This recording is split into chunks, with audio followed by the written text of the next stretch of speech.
പണ്ട് കുരുക്ഷേത്ര യുദ്ധം തുടങ്ങുന്നതിന് മുൻപുള്ള ഒരു രാത്രി അർജുനൻ വളരെ അസ്വസ്ഥനായിരുന്നു.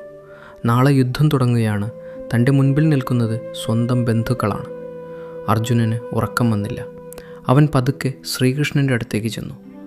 കൃഷ്ണൻ തൻ്റെ പ്രിയപ്പെട്ട ഓടക്കുഴൽ വായിച്ചുകൊണ്ട് ശാന്തനായിരിക്കുകയായിരുന്നു. അർജുനൻ ചോദിച്ചു, കൃഷ്ണ, നാളെ ഇത്ര വലിയൊരു യുദ്ധം നടക്കാൻ പോകുന്നു.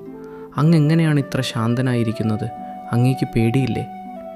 കൃഷ്ണൻ പുഞ്ചിരിച്ചുകൊണ്ട് പറഞ്ഞു, അർജുന, നീ ഈ ഓടക്കുഴൽ കണ്ടോ? ഇതിൻ്റെ ഉള്ളിലൊന്നുമില്ല. ഇത് വെറും ശൂന്യമാണ്. അതുകൊണ്ടാണ് എനിക്കിതിലൂടെ മനോഹരമായ സംഗീതം വായിക്കാൻ കഴിയുന്നത്. എന്താണ് ഇതിൻ്റെ അർത്ഥം?